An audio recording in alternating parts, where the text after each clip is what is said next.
His horse stood behind him, reins loose. He kept his hands out empty. "I ain't gonna touch you," he said, crouching a few feet away. "Name's Vaughn Pike. I got a cabin a mile from here. You look like hell." Mara opened her mouth but coughed instead. Her throat was raw, her lips cracked and bleeding. Vaughn pulled a canteen from his belt and set it down between them. "Water, take it." She watched him a moment longer, then grabbed the canteen with shaking fingers. She drank slow, eyes locked on him. He let her finish before speaking again. "You running from something?" Mara's laugh was bitter and short. "Chain gang." "Deer Lodge Prison." Vaughn's eyes flicked to the broken cuff. "Damn. They beat women like men," she said, voice hoarse. "Worked us to the bone in that mine. I did not kill that man, but they called it murder." He did not ask for the details. He just nodded like he believed her. That stunned her more than anything. "You got a name?" he asked gently. She hesitated, then said, "Mara." "Well, Mara, I got stew on the stove and a fire going. If you come with me, you can get warm and rest. I will not try anything, I swear it." "Why?" she asked. He looked at her like it was the simplest thing in the world. "Because you need help." She stood on legs that barely held her. Vaughn stepped forward like he might catch her but stopped short. She steadied herself, then nodded once. He helped her onto the horse without touching her skin, careful and silent. The ride was slow. Every jolt made her wince, but something in her chest started to loosen. The man did not talk. He just rode beside her, guiding the horse through the trees. His cabin sat at the edge of a meadow, tucked against the woods. Smoke curled from the chimney. Chickens scratched near the porch. A dog barked but did not come close. Inside, it was warm and smelled of rabbit stew. She sat on a chair by the hearth while Vaughn disappeared into the back room. He returned with a folded dress and a blanket. "Belonged to my sister. She passed last winter," he said. "I think it might fit." Mara took the dress and nodded. "Thank you." He turned his back so she could change. The fabric was soft, the sleeves worn thin. It felt like safety. When she sat by the fire again, bowl in hand, she asked, "You live out here alone?" Vaughn stirred his stew. "Used to be me, my wife, and our boy. She died when he was 5. Ty, he is 11 now. Lives with my sister in Miles City till the school term ends." Mara looked up. "You are a father," his eyes softened. "Yeah, everything I do is for that boy." She set her bowl down, her hands shook. "I cannot stay long, they will be looking." "You can stay as long as you need," he said firmly. "You could hang for harboring me." Vaughn met her eyes, steady and sure. "I am not sending you back to that hellhole, not if you did not do what they said." "I did not," she said, voice barely above a whisper. "I was a cook at a boarding house. The owner's son tried to grab me. I shoved him. He fell, cracked his head on the stove. He died. They called it rage." "Said I planned it." His jaw tightened. "You defended yourself." "They did not care. You matter to me," Vaughn said quietly. "Here you matter." Mara stared at him, unsure what to do with those words. No one had ever looked at her like that, like she was worth something. The next few days passed in a blur of sleep, food, and silence. She helped him mend a fence, chopped some kindling, stirred the stew while he cleaned out the chicken coop. It was strange how easy it felt, like her body remembered a version of life without fear. One night she found him on the porch, whittling by lantern light. "You do not ask many questions," she said, sitting beside him. "Figure you will tell me what you want when you are ready." She looked out into the dark. "I have not been touched kindly in a long time." Vaughn set down his knife. "I would never hurt you." "I know," she said. Then added, "That scares me more than anything." He looked at her, slow and steady. "You have been through hell, but you are here, you are free." She nodded, then looked at him. "And you, why are you so kind to me?" He hesitated. "Because I see you." Mara blinked fast, her voice caught. "I do not know what that means." "I see how strong you are, how you keep going. I see the good in you, even if the world tried to beat it down." She stood up. Her heart beat so loud it echoed in her chest. "You do not even know me." "I know enough," he said. "And I want to know more." She walked back inside before her knees gave out. But that night she dreamed of soft hands and a voice that said her name like it meant something. By the end of the week she was smiling more. Vaughn taught her how to ride a horse properly, how to shoot his old rifle. They foraged wild berries and checked traps. He never asked her to stay. But each night when she sat by the fire and he handed her a cup of tea, she felt something bloom where grief used to live. It was not just kindness anymore, it was something deeper. One evening as they watched the sun dip behind the trees, she said, "If I stayed, would your boy hate me?" Vaughn shook his head. "Ty would love you, he has a good heart." "And what about you?" she asked, voice low. He turned toward her. "I already do." Mara felt her lip tremble. She reached for his hand, and this time she did not pull away. She had escaped in rags, with nothing but fear in her bones.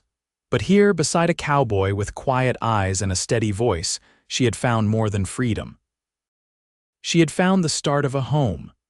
The first letter came in the second week of August, tucked in a saddlebag Vaughn brought back from his ride into the valley.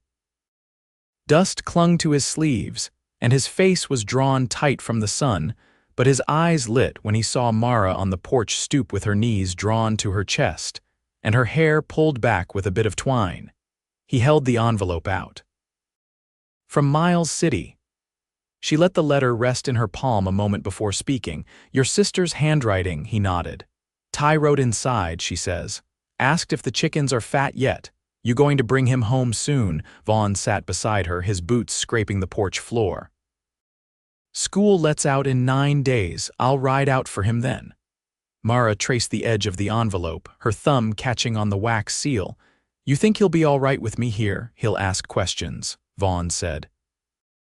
"But he'll listen." They sat without speaking after that, the quiet stretching long and comfortable. The light shifted through the pine branches, gold and soft. A hawk wheeled overhead, the only thing moving in the sky. Later, when she stood near the stove and poured water into a basin, she said, "I want to earn my keep." Vaughn glanced up from oiling his rifle. "You already have," she shook her head. "Not out of kindness, I mean real work, something that feeds us." He wiped his hands on a rag. "What do you have in mind?" "I can sew," she said. "Used to mend uniforms in Kansas City before everything turned."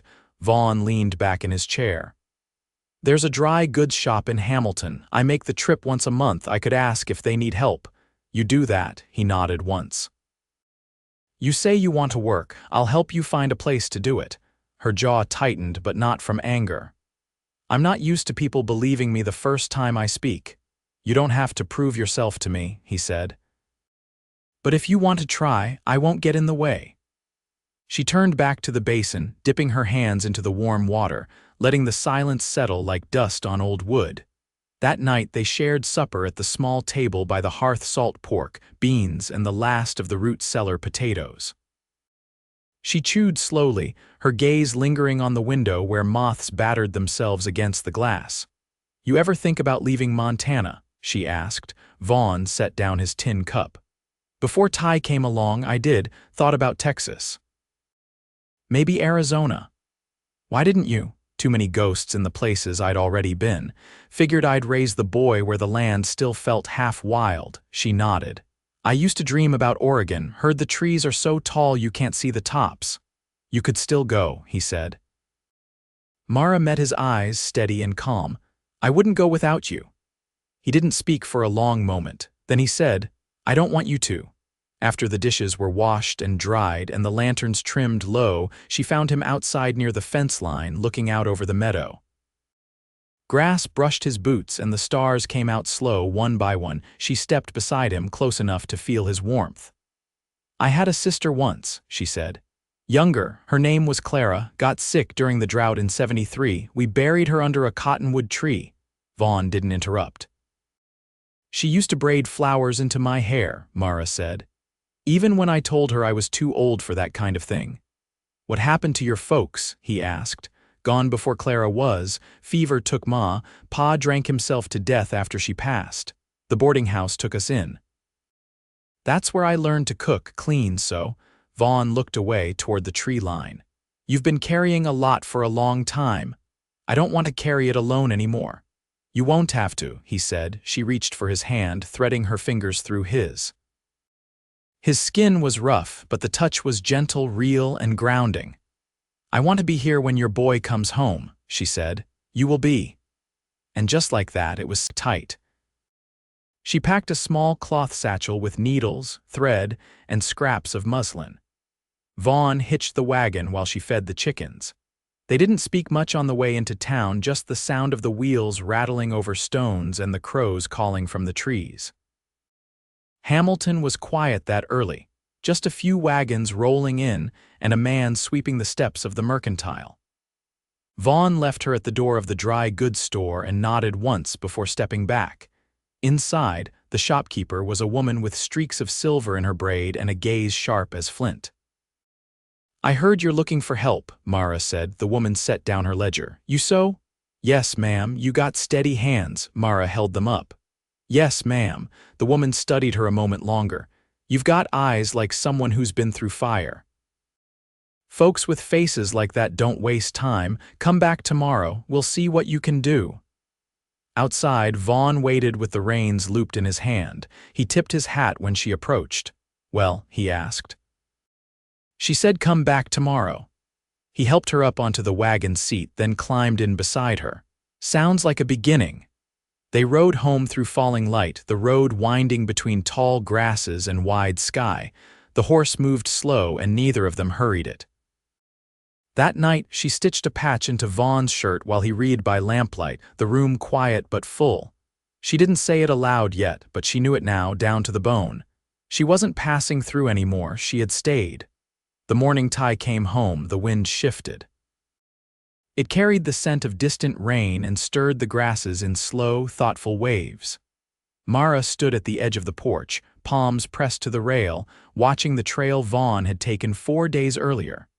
A kettle sat cooling behind her on the stove, untouched since dawn. She'd swept the cabin twice, refolded the linens, then stepped outside because her hands couldn't stay idle any longer. The boy arrived just before midday, perched atop Vaughn's saddle, his legs longer than she expected, one boot heel missing its back iron. A canvas roll hung from his shoulder and his hat too large tilted low over one eye. He looked like his father in the way he held the reins. Loose, but ready, Vaughn dismounted first. His hand rested lightly on the boy's back as Ty swung down with the gangly grace of someone still growing into himself. Mara stepped forward, wiping her palms on her skirt. Ty didn't speak right away. He squinted up at her, not with suspicion but with the cautious measure of someone used to watching before deciding.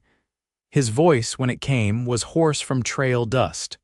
You're the woman Pa wrote about? I reckon I am, she said, a beat past. Then he nodded once, not quite a smile, but not far from it either.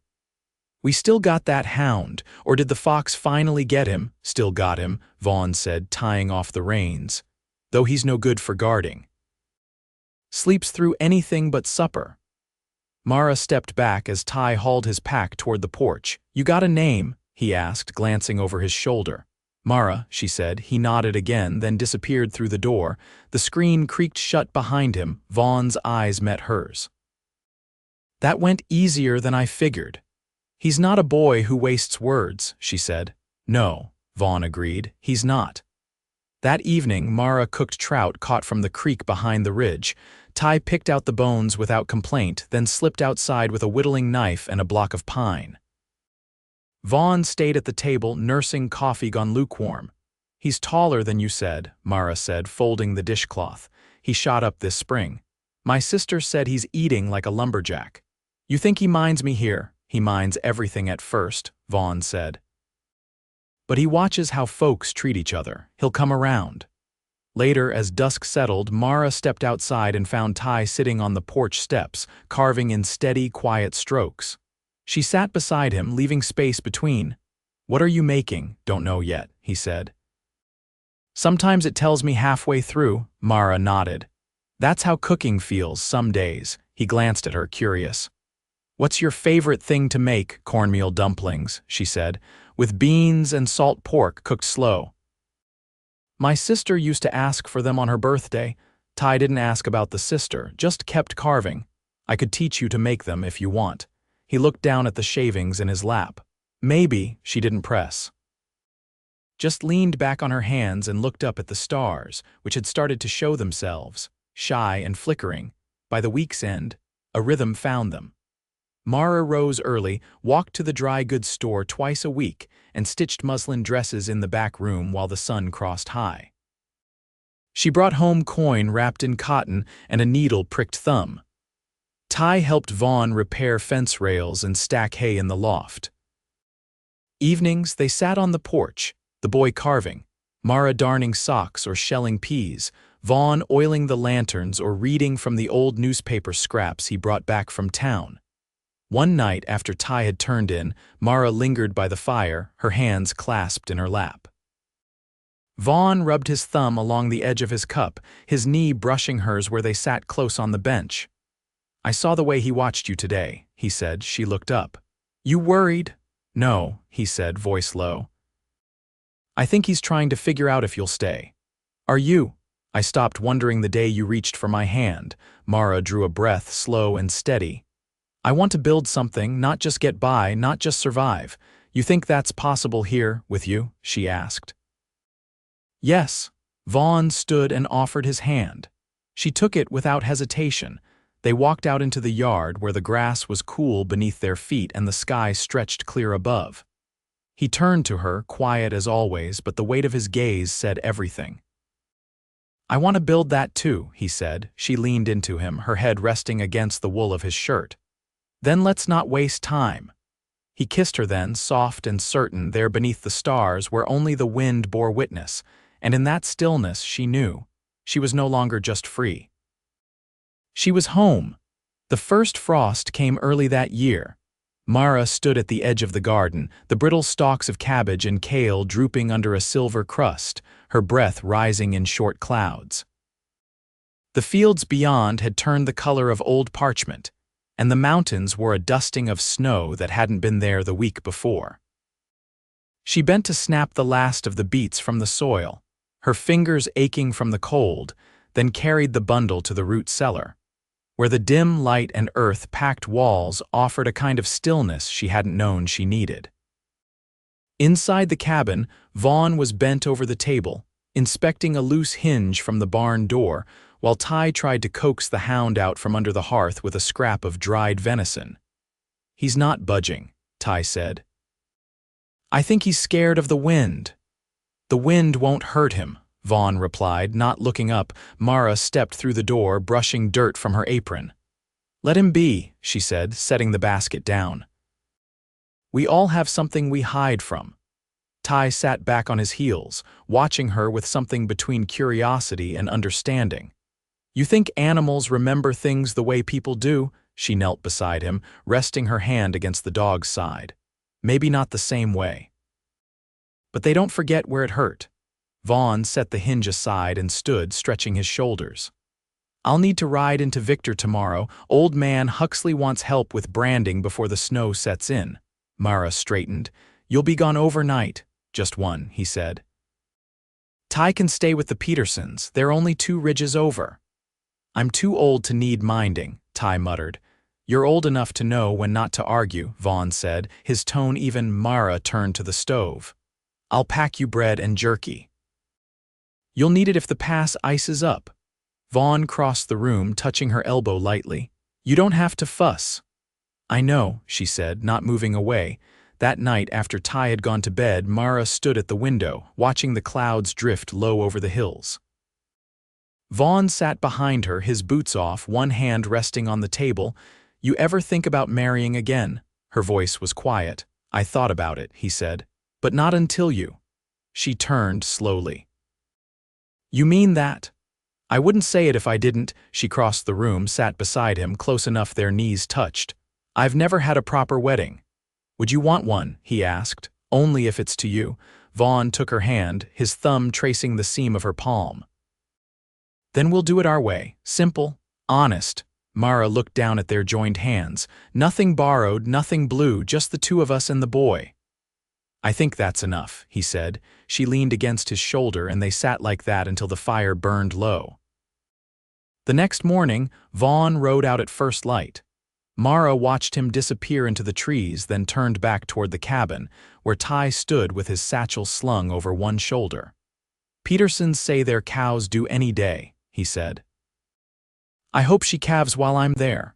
You'll tell me all about it when you get back." He hesitated near the door. "You think he's really going to marry you?" "I know he is," she said. Ty studied her for a long moment, then nodded. "Good." She walked him to the edge of the trail, waited until he vanished into the dip between ridges, then returned to the garden to finish clearing the vines. The day stretched long and quiet, the kind of silence that held its own weight. By nightfall, the wind had picked up. She lit the lanterns early, bolted the door, and settled into Vaughn's chair with her mending. His coat still hung near the hearth, and the smell of wood smoke clung to it. She tugged it close around her shoulders, the wool heavy and familiar. By the second day, the wind dropped, but the clouds thickened. Mara walked the fence line alone, checking for gaps the elk might have worried open. She found one post loose and spent an hour shaping a wedge from scrap wood, her fingers stiff from the cold. She returned to the cabin just as the first flakes of snow began to fall. That night, a knock came at the door. She paused at the table, the hair on her arms rising. When she opened it, Vaughn stood there, snow crusting his hat brim, cheeks windburned, eyes tired but lit with something solid. "You're late," she said. "Had to wait out a storm in the pass. Huxley's barn roof caved in. We fixed it with green pine and a prayer." She stepped aside and he entered, stomping snow from his boots. "I was starting to worry," she said, unlacing his coat. He caught her hands. "I came straight back." Later, once the fire was high again, he pulled a small bundle from his saddlebag. "What's that?" she asked. He set it on the table, unwrapped the cloth. Inside lay a ring, plain gold, the band worn thin. "Was my mother's," he said. "I've carried it since she passed." Mara reached out, touching it gently. "You sure?" "I've never been more sure of anything." She slid the ring onto her finger. It fit like it had been waiting for her. Outside, the snow fell steady and soft, covering the old tracks, making everything new. Inside, they stood together, hands clasped, hearts steady. They had known pain, both of them had walked through fire and frost and silence. But now they stood in the warmth they'd built together, and neither of them would ever be alone again. The wedding was held the day after the last snow melted off the fence posts. A warm breeze moved through the clearing behind Vaughn's cabin, stirring the dry grass and carrying the scent of thawing pine. The sky was cloudless, the riverbank soft with moss and new shoots of yarrow. They stood beneath the bare branches of an aspen, just the three of them, with Ty holding the family Bible and reading the vows in a voice steadier than his years. Mara wore a dress sewn from calico she'd pieced together through the winter, cream-colored with faded blue sprigs. Vaughn had shaved, and the neatness of his jawline made her chest ache in ways she didn't have names for. Ty hadn't asked to wear anything different, but he'd scrubbed his face raw and combed his hair flat, and that was enough. "You may say what you want," Ty had told them, clearing his throat as he flipped the Bible closed. "But don't make it long. My boots are leaking." Vaughn took her hands, calloused palms against her worn fingers, and said, "You made a home out of a place that was only ever meant to be quiet.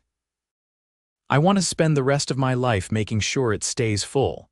Mara looked down once, just to steady herself, then up at him with eyes that didn't waver. "I never thought peace would be something I got to keep, but I have it now, with you, with him. And I'll guard it like it's gold." Ty didn't cry, not even when Vaughn ruffled his hair afterward or when Mara kissed the top of his head.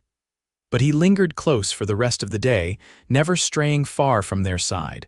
By nightfall, the cabin glowed warm with lamplight and the smell of stew.